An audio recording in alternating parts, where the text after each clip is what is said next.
welcome back to the Meg and Amy show. Meg, how are you doing today? I'm doing well. It's a beautiful day and a lot of good stuff going on in my world. How about you? Oh, I am dressed in lavender to commemorate the inaugural season of the Golden State Valkyries, the Bay Area's new WNBA team, and the first WNBA team to be introduced in 17 years. Oh my goodness. So I think most of our listeners know that Amy is holding up the sports side of the Meg and Amy show because Meg is not very well informed. So I heard that you were kind of like a parkour aficionado, though. well, it is true that I like to do the things that make no sense for me. That is a very common thread. But I really want to understand more about the WNBA. So have they had any games yet? Or like where is this all happening? Well, so by the time we release this video, they will be well into their season, I'm sure. But so far, I've attended one game and it was phenomenal. Just so fun. So fantastic. And tell me about the audience. Like, are people showing up? Do they? Yeah, it was a full arena. Oh, that's so cool. So they play at the same Chase Center that the Warriors play at, and it was definitely a very different vibe than when I went to the same place for March Madness, where the women's room was really easy to get into. Ah, yes. This time, not so much, right? A little bit Yeah, well, alone. so when we went to March Madness, my husband and son had to wait in line for the bathroom. I loved it. At the Valkyries game, not so much. So there were lots and lots of little girls clad in lavender and black, and the lines were longer, but I will take that in stride. Oh, that gives me joy. Everyone loves women's sports. Love it. Everyone watches women's sports. That's true. That is true. So Meg, now that we're 4 episodes in, we've had a chance to take a look at our existing episodes. Any learnings from what we've done so far? Well, let's see. I think I'm still focusing very much on grace and not being too judgmental. It's very, very hard to watch yourself. And then the other thing is, I unsurprisingly did not fully appreciate all the steps that were required for pre and post production. So grateful that we have some help from Madison and our Work to Find friends, because there's just a lot of things to learn. There is. Yeah. And we had a little debate over what the appropriate replay speed was, right? So Yes. Meg is infamous for listening to things at like double time. She's got, her brain can absorb things really fast. So what speed did you find to be optimal for replay? So I tend to think at 1.5, it doesn't make the music and the interludes annoying, but also, gets things going. I've definitely read that this is something that's happening. Like, we are, as a culture, getting more inclined to want information quicker, and it's definitely a generational thing. I don't know if you remember, but when I was in high school, the ticker tape on the news was introduced on CNN, and I remember thinking, this is just absurd. I'm gonna have to listen to the person and read the thing, and and now I laugh at. I still find it overwhelming. Is Yeah. that aging me? But So yeah. 1.5. 1.5. Yeah, and so I strongly disagree. I think it's 1.25, and then we're perfect. Excellent. Well, readers, let us know. Listeners, let us know. We will be super eager to find out what the consensus is on this topic. All right, Meg, are you ready to sponge? Oh yeah, we got a big one today, don't we? Yeah, A little we do. bit. And for those who missed what a sponge is, check out episode 1 to learn about sponging. But we are going to sponge with Meg. And so the big doozy of a topic, I believe we were in Paris. I think you're supposed to do a little hair flip with we were in Paris. Yes, yeah. And you completely ambushed me on the sidewalk with some of your big ideas about business model shifts. And here I was thinking that you were just gazing at Paris fashion.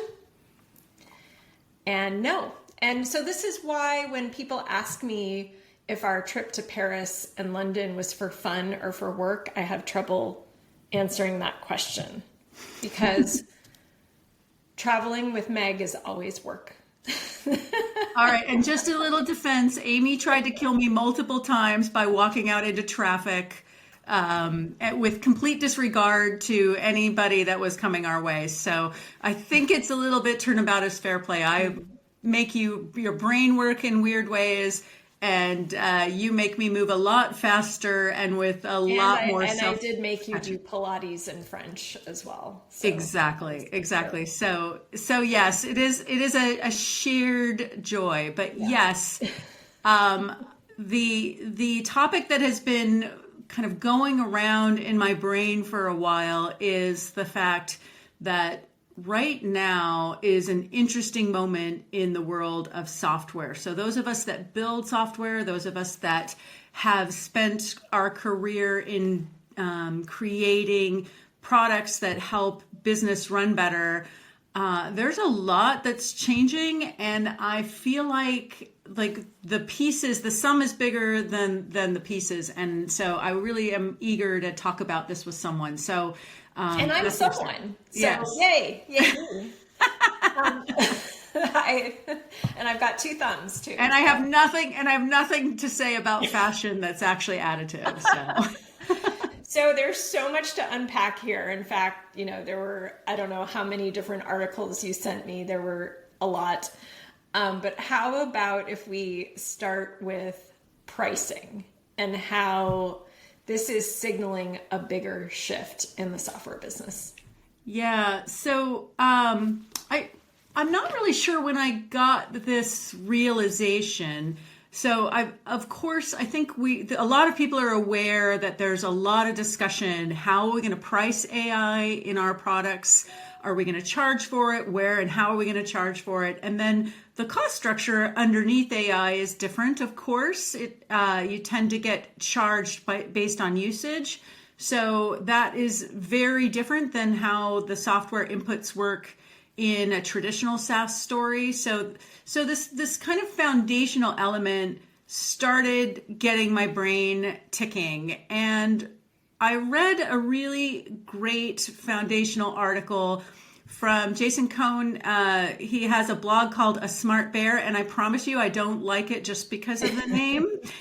But this was way before the topic of AI pricing, and his point was really about startups and how the price of your product determines your business model, because everything about how you capture revenue informs what your customers expect from you from that software product. So that, I think, was the sort of basis of my point of view, that pricing becomes a proxy for how your business is built, the sort of piece that is the foundation of your business.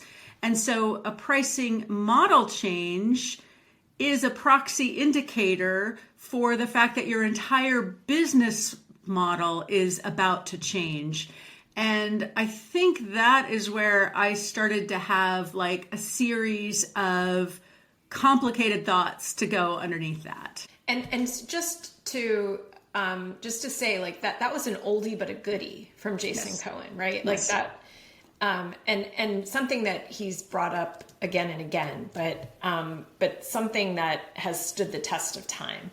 So if pricing shifts when something bigger is happening, help me understand, like, maybe where we've seen this before, where, what other shifts have shown this trend.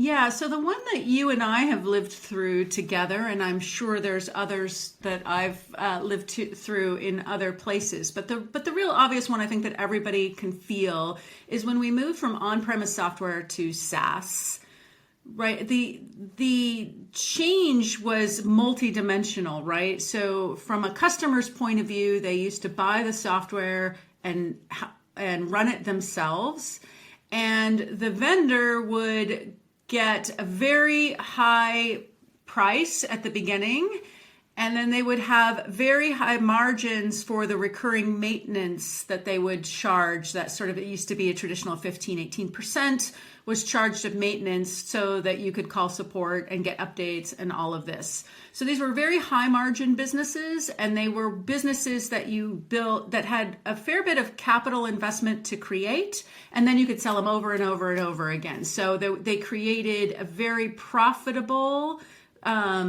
business model. And when we shifted to SaaS, it became really clear. Now, remember, I was working at PeopleSoft and Oracle at the time. These were businesses that had a very, very healthy on-premise business motion. And of course, SAP has some of that as well. And we were competing with Salesforce and eventually Workday, et cetera, that were creating businesses that were built on a foundation of recurring revenue. Mm-hmm. And the promise of the recurring revenue from an investor point of view was, hey, this is very predictable, right? Where when you sold on-premise software, it could be very choppy and would be hard to be predictable. With recurring revenue, you could see very clearly for a pretty good visibility forward how your business was growing and what that was going to mean. It also changed the definition of what the vendor was responsible versus what the customer was responsible for.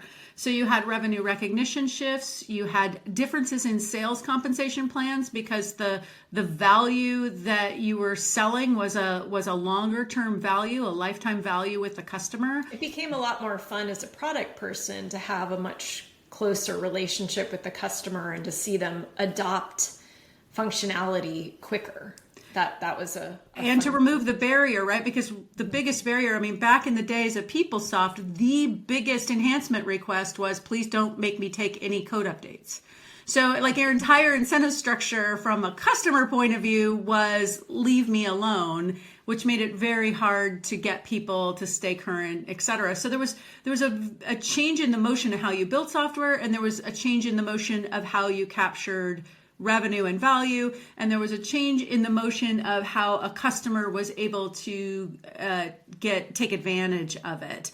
But the changes inside the business were really very disruptive.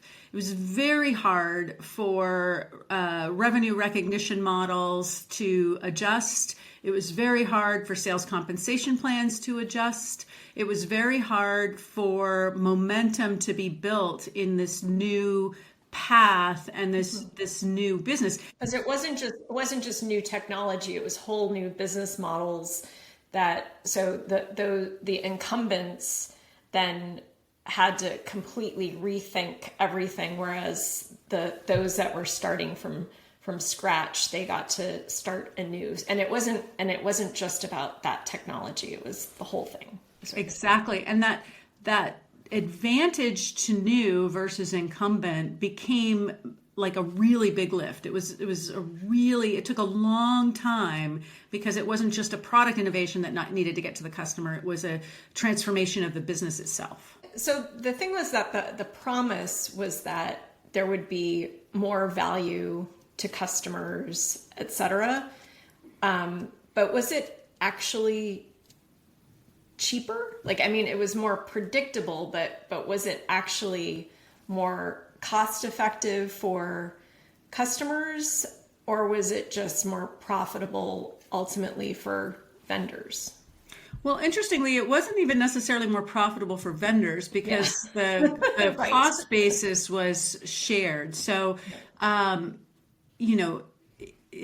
was murky. I would say that I don't think it was intending to be cheaper for customers.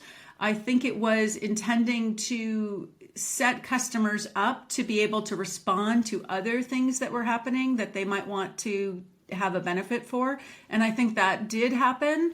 But I think in terms of, it put a big burden on incumbents to recreate both capability and business model in this new world. And in some cases, you just had to start over and build a second line of business. So let's switch from the past to now what's happening now. So we had this big shift from on-premise to SaaS, and now we're seeing the shift from SaaS to agentic. And what are the pricing changes that you're seeing as a result of that shift? Right. So again, I think because agentic, in a similar way that cloud delivery started out, if you look at like Salesforces of the world, the first ones out there, they often had to build their own cloud infrastructure because this was before something like AWS and Azure were mature enough to run the kind of businesses that were needed to be built. And then eventually you could start to get some commercial componentry into your business that could help build velocity and focus for the SaaS vendors. So the cost, and this is my point about the cost structure kind of evolved for SaaS as well because the capital outlay became more distributed. What's happening with AI is actually very different because these frontier models, I think everybody is pretty clear that building them requires the kind of investment that is out of reach for most software vendors. And the capabilities and the innovation cycle is going so fast that the reality is everybody is looking at which components do I bring into my solution, and then how do I make sure that I not only add value over the top of whatever it costs me, but keep current with that. So again, you can think about the fact that the foundational building blocks of your software got more complicated, not just in the number of things that you're managing and keeping track of, but also the pricing of them, because there is no price stability yet. And so far, we've been fortunate that the prices have been coming down, but there's no real line of sight that that's going to be predictable. So everybody is required to make adjustments without a stable inputs to price. You can think of this very much like tariffs, right? Like you thought you understood what it costs to build shoes or toys or whatever, and then all of a sudden tariffs were introduced and you're like, whoa, my costs have changed pretty dramatically. Now what does that mean for my business? So that's kind of what we're in the world of software today. I think one of the articles, one of the frameworks that that you shared with me is worth bringing up here, by Kyle Poyer. And he actually brought it forward last October and then has been writing about it. And he'll be joining us, I think, on an upcoming show, right? Yes. So that's cool. And so here he's showing that, a little bit of that on-prem and then subscription. And now we're moving into usage and then work and then success metrics, maybe. And so like, we talked about the nice thing about on-prem was that it created a lot of scale. Subscription created a lot of predictability. And then with these later metrics, it's going to, create value, but you're starting to have this predictability problem, which I think is pretty huge. Yeah. And I think the other thing is the expectation that the way that you are going to sell these products is going to have more skin in the game yet again between the vendor and the customer. So if you could think about SaaS giving the vendor more skin in the game on the delivery, right? That if the system was down, it was the vendor's problem, not the IT department's problem. Now we're taking another big leap again with these products where customers are expecting to pay for results or some kind of usage pattern for which they should be able to understand what does it mean for their business? Where is that value that is being created? And is it worth it, right? Are they getting a better return for implementing this particular agentic solution? Or are there traditional ways they would do it, typically human labor, better predictability wise and cost variability wise? So like everybody says, hey, I'm interested and I want to play and I want all the upside, but I want a shared downside to what this might mean. Yeah. And I was talking to an IT leader a few months ago about agents and so on. And they likened it to giving their teenagers cell phones with a usage plan, and how that was not a good idea. Yeah, those of us that are old enough Without a cap. Yeah, to have remembered this. This was like a real recurring narrative. Luckily, my children were born later, but my nieces, absolutely, this was their generation. So any millennial out there will absolutely remember some friend or themselves having this moment where they were, having a great old time texting on their phone. And this is even texting when it was really awkward and not at all from a smartphone, back when you had to have real skills in texting. Phone, and you had to press the thing multiple times to get the right letter, all of that. But still, running through the data plans in those days, with no ability to monitor it. And so there was absolutely a vulnerability for parents of like, hey, this could be running away before I notice that it's a problem. Yeah. And so phones actually got rid of usage. So do you think we'll get rid of usage? It's a really good question. I think that the question is going to come, can we stabilize the predictability part so that everybody understands what they're paying for and make sure that they're paying for what they need and not what happens to them accidentally. But I think we have a lot of opportunity for whoopsies here, because the beautiful thing about computers is they do what you tell them, and they do it quickly, and they do it a lot. So I think when you get it wrong, and it could be something very simple, it will be a bigger problem than it might have been otherwise. So on-premise to SaaS, there were pricing changes that indicated a bigger shift. And now we're seeing the same thing from SaaS to agentic. Now, do you see these shifts as being kind of the same or fundamentally different? I think there's things we can learn, but I think they're fundamentally different in the sense that the velocity and the vectors are both bigger. So what I mean by that is it took us much longer to see the pattern and have the pattern impact us in the era of cloud to from on-premise to cloud. We had really it didn't feel like it. It felt urgent, but we really had a decade plus to make that transition. I don't think we have a decade plus to make the transition to AI agentic stories. I think we're getting pressure from all ends to really create value. We're getting pressure to do this quickly and effectively. And it's not just software vendors that are getting pressure. It is business owners being asked, why are you doing things the old-fashioned way and the inefficient way? Why are you not leveraging AI to be better, faster, cheaper, bigger, right? So the pressure on the demand side is bigger. The pressure on the business of software to compete is bigger. And I think that the foundational elements are the supersets of what we've seen in the past, in both the pricing piece as well as the pace for which the definition of what it is you're trying to achieve is really takes a lot to keep up. So I think that creates a lot of tension, all at a time where cost of capital is very murky right now. So majority businesses' cost of capital is high interest rate value. And then, we have these edge cases where, being an AI business, people are willing to bet on it at a kind of a higher capital outlay.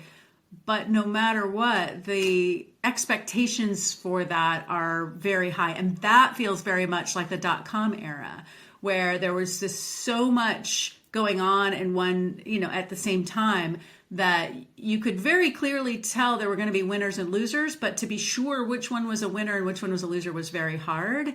And the energy of waiting was also too expensive. Okay, Meg, I'm going to rein you in a little bit here.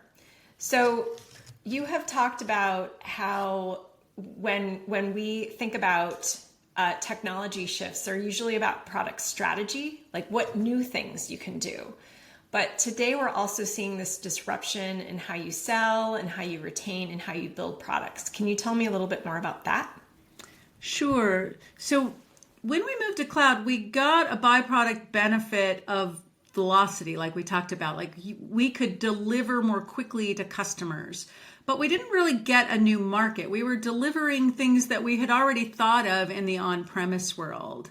But today we're seeing this opportunity with AI to come at entirely new ways and new capabilities that we didn't even have line of sight to in the SaaS world. And so this is both really exciting, but also, again, creates a need for us to be thinking more strategically, that in just delivering AI things that do what software did before is not going to unlock that value. Yeah. There's going to be people delivering new things with AI that we can't think of today. I think that what you just said deserves a repeat because it's just such an interesting point. Okay, so you said when we moved to cloud, we got the byproduct benefit to product velocity, but we didn't get new market. That's amazing. So what's an example now of a new market with this business shift? Like how does agentic open up just totally new markets based on business models and so on that we didn't really get in that previous shift? Yeah, I think there's one other element that is important in this new market is that we're not just getting new innovation, we're getting it at a cost reduction that we'd never had before. So we're getting it at very high revenue per employee, very high EBITDA per employee. These new things are just growing at a rate we haven't seen before. So let me give you an example. One of the businesses that's growing very fast is Glean. Most people have probably heard of it. And in the past... Oh, I thought you were going to talk about OnlyFans. Well, yes, for sure. OnlyFans wins all of the revenue per employee. And we all know... talk about that. We all know that business model has always won in the era of the internet. But setting that aside, let's talk about Glean, which is more of an enterprise story. So in the past, you and I have lived the world of knowledge management and getting access to critical information where people need it. We've even seen for a long time the idea of chatbots and having some sort of AI agent helping you get access. But everybody recognized that when, OpenAI opened up that like there has to be a better way. Like the AI could be smarter and better and do more summation and less, choose your own adventure, kind of handing you a bunch of links. And so this is really where Glean is kind of coming in to capture and rethinking the idea of knowledge management with the actual value that people are looking for today, which is, hey, let me give you a private LLM that looks only at your data and helps you understand everything that's out there. And what's so interesting about this is, of course, unsurprisingly, it's, doubling customer base very, very quickly in the last year. Its revenue per employee is off the charts compared to what we would see in SaaS. And so the velocity of that value creation is much bigger than the market we would have imagined for knowledge management, because it's really unlocking something bigger than that. This is kind of amazing, but it also has pretty big implications. So when you start talking about growing revenue at such a big pace, but not growing employee populations, you start to talk about employment numbers and jobs. And so then this gets us into some scary territory. So tell me a little bit about that. Like, what does this mean for us? Yeah. Do we have a history or a future in this world? I really think that's the right way to think about it. So, a lot of people are like, oh, AI coming for jobs. And I think that's something to think about, and we can talk about that at another time. That's not what I'm saying here. What I'm saying here is the business of software, the jobs that we used to have aren't needed in the same way anymore. And it's not because of AI, it's because the business model doesn't need it anymore. And that has a tremendous amount of nuance underneath it. And it's something that is scary to be sure, but I think it's something that like more people need to fully comprehend so that we can together really understand what is it that the business of software looks like in a world where you have such high revenue per employee and such rapid adoption and value creation. What is it that you need people to do to grow, sustain, and protect that business? Because I am very clear it's not what we used to have to do. Yeah. And so you talk a lot about like unlearning. So like what do people need to unlearn? So I think first we need to really understand better the components of how the business that we're in today, whatever our jobs are, whatever our business is, we need to truly understand how it makes money.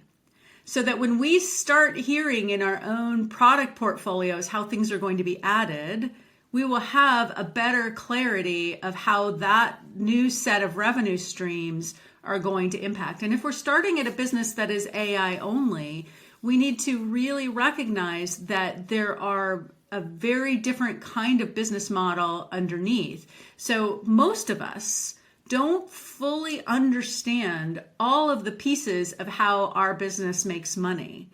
Most of us spend our time in our area of specialty, right? And so if we know that in the future our area of specialty is probably not that special anymore, it would be useful to have put some energy into where are the emerging needs going to happen. So to me, the unlearning is the belief that your specialty is special. You have to let that go.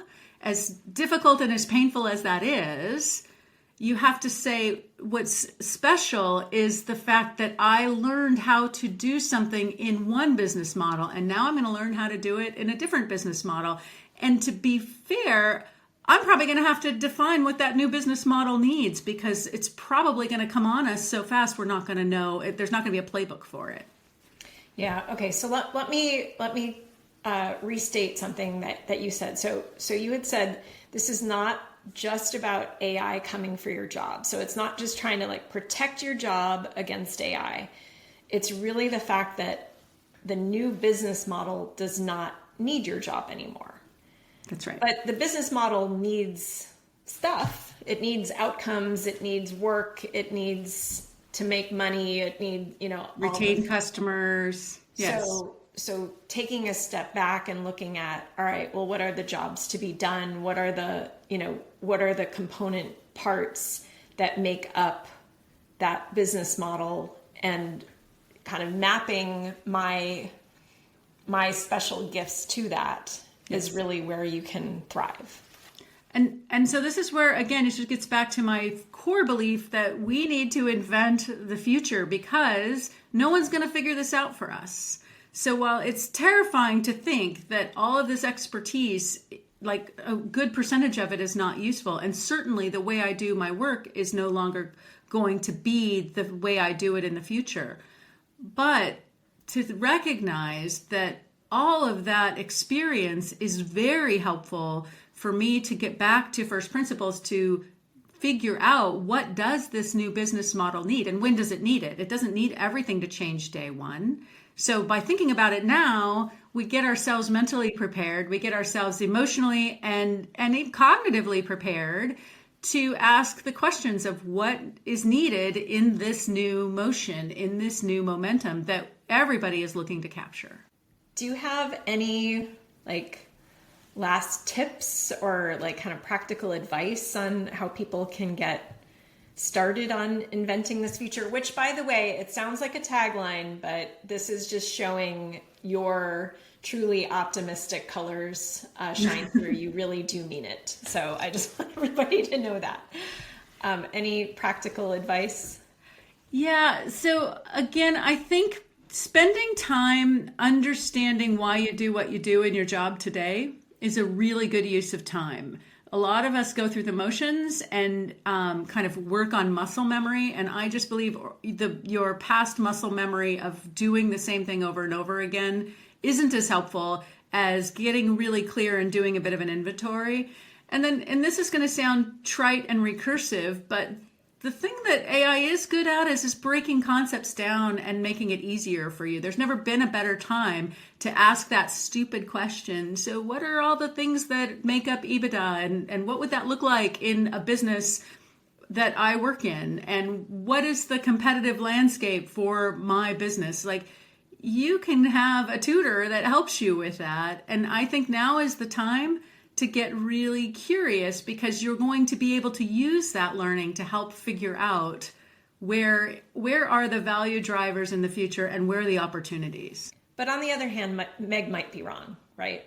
God, yes. Maybe all the jobs will stay the same. Maybe. Or maybe this will take a really long time because we'll find that none of it works and we have collapse of our AI models. And maybe AI is just like a little blip, like NFTs. Right. It'll just go away. Exactly. Could happen. It totally could happen. So, shall we switch to Leadership Corner? I think everybody's praying we do that soon. Hey, this is William Tincup, and I'd like to talk to you a little bit about Practitioner Corner podcast. It's a wonderful podcast about the journey, the paths of how practitioners, both HR and TA, kind of go from high school, college, all the way to where they are right now. Some of the things that they've learned, how they've been successful, people that thrive around them, etc. It's a fun podcast. You'll love it. You'll learn from it. Subscribe to it. Thanks. So our question for this episode is, my budget has been cut every year for the last 2 years.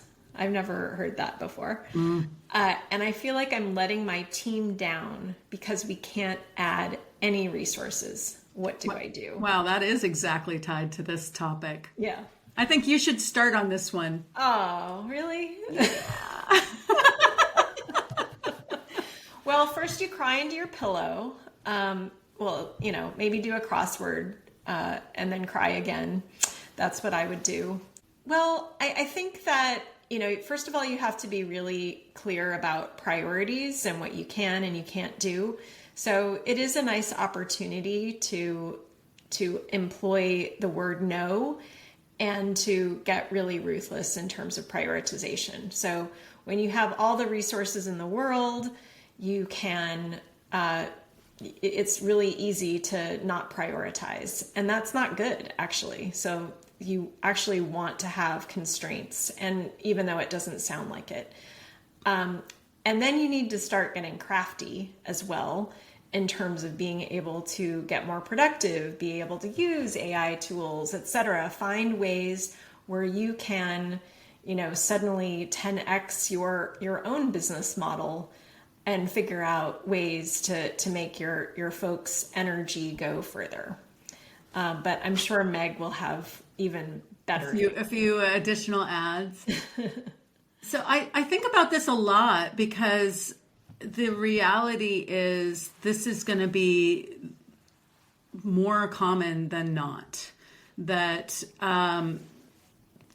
if you just do the logic of revenue and profit per employee, the high value, high functioning companies are going to have smaller staff. And so to me, there's two things, and I think you hit the what to work on piece really well. I would add one other thing. We need to collectively, and you should start this with your own team, redefine how people see progression in a world where progression is not how many people you have, and redefine what is an achievement, right? So oftentimes we use size of org as a proxy for experience and expertise. But to me, in this new world, that's completely upside down. If it takes you 100 people to build a cool tool and it takes me 5, I should be much more valuable as a leader than you. And again, teaching your team that is where the value for them and the career benefit for them is capturing that momentum and showing that you can 10x your own group and your own way of doing work. So I'm a big fan of the Patty Azzarello belief, do less with less, don't do more, don't try to do the same when you have less resources, but figure out where you get the biggest levers for value and figure out how you can celebrate progress that isn't tied to headcount addition in your team, because it's oftentimes the psychological bit that is the hardest to manage versus the actual workload. But people confuse the two and often will talk about workload when they really mean, I feel like you're diminishing my role because I don't have as many direct reports. All right. It's official. Next time you go first and I will say ditto. All right, Meg. So we are going to wrap up this episode, but before we do, what did we learn? What are some of the key takeaways? So first of all, me saying ditto, that is one of them. One of the things that I jotted down when we were talking was that when we went from on-premise to SaaS, there was more skin in the game in terms of the vendor customer relationship. And now with agentic, that's like on steroids, right? Like that there's even more skin in the game because we're going to be paying for results, whether those results are, work delivered or success metrics or what have you, but having a really, really tight relationship between vendor and customer, I think is big.